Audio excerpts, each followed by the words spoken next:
Hello, everyone. Today's news summary is going to be an extension of the one we did yesterday with some follow up stories. And again, it's going to be mostly focused on the international impact of the war in Ukraine. So, first things first, we talked yesterday about several stories appearing in various news sources talking about North Korean military actually being on site in Ukraine. So we got some more information about it. Again, it's kind of still shaping up, but here's what we have. We already had North Korea supplying ballistic missiles to Russia. Fortunately for Ukraine, a lot of those missiles turned out to be utter shite and either didn't explode or blew up before they were launched. But still, some of them, unfortunately, were launched and blew up over the heads of Ukrainian citizens. So now, apparently, it's not just the missiles, it's actual North Koreans who are providing support for the launcher system for the KN-23 missiles. And that might not be all of it. I'm kind of doubting that all North Koreans had said were just some folks to man the missile launchers. It's possible that they may have shipped off some soldiers there as well, just to fight, just some infantry.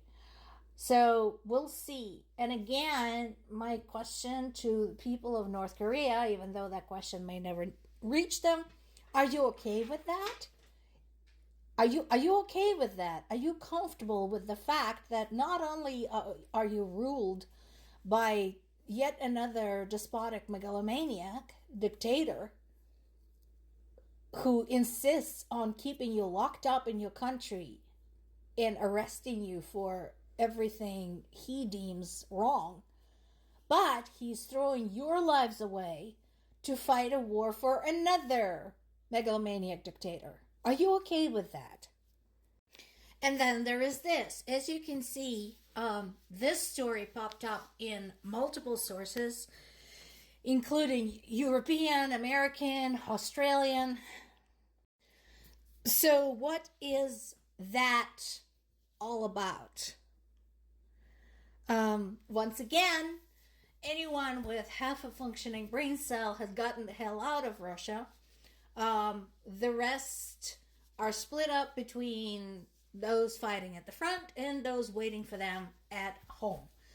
All of them collectively living in hideous conditions and still believing that somebody wants to invade that shithole of a country.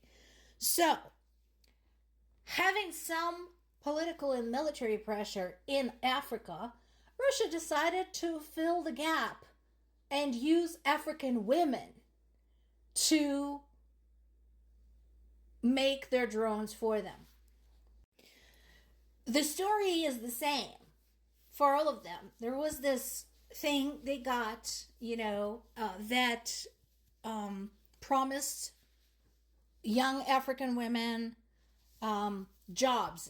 It was an ad, and it said all they needed to do was finish a computer game and complete a Russian vocabulary test.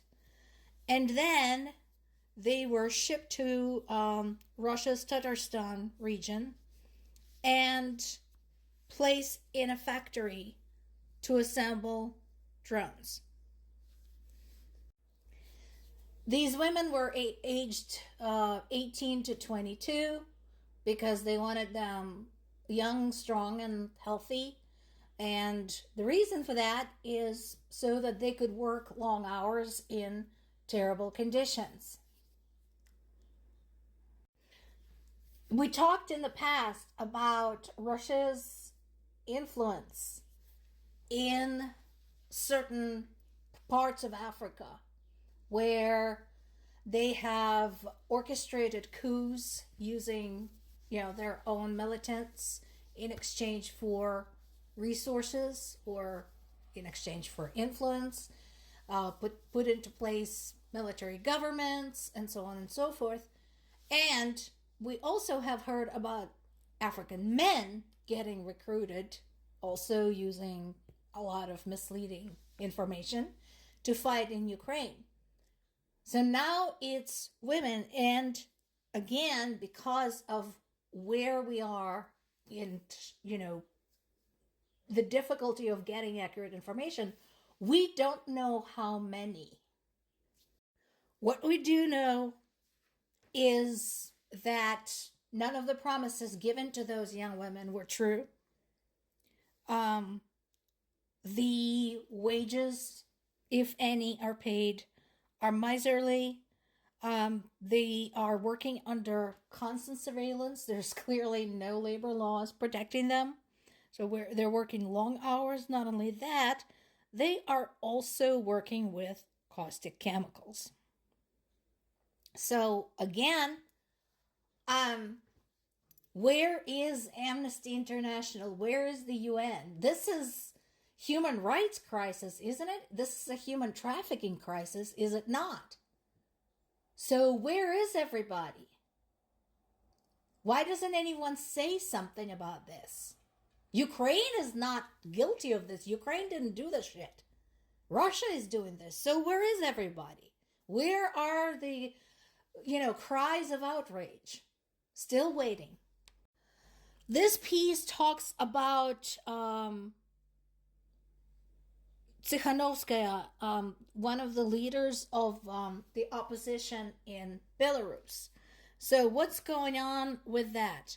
Now this, I agree with what she's saying. We have to solve the problem in Belarus because that contributes to the problem in Ukraine. I agree with her there.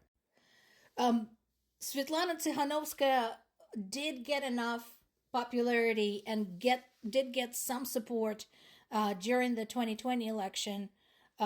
She unfortunately didn't win because Belarusian elections are rigged to favor Lukashenko, who, like Putin, has been in power for 20 years now.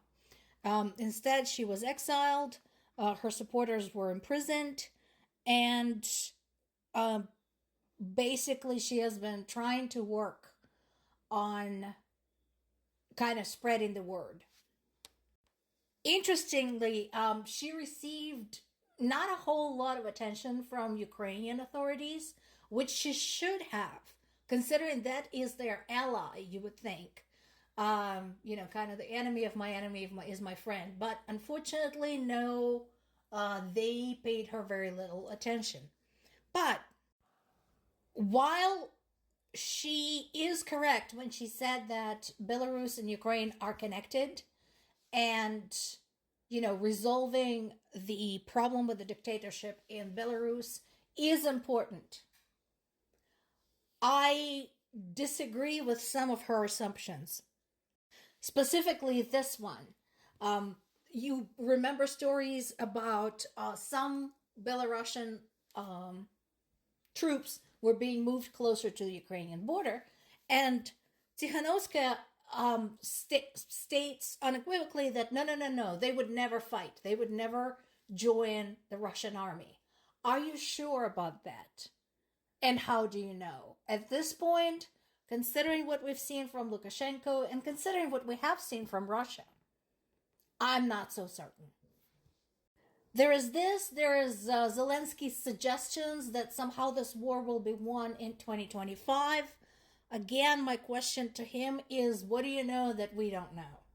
Because once again, we have not seen anything concrete, anything specific from him to outline his plans and exploring various best and worst case scenarios.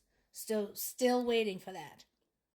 I think he may be referring to Biden's lame duck period, during which maybe Biden would be a little bit looser with the long-range weapons, but it's hard to say.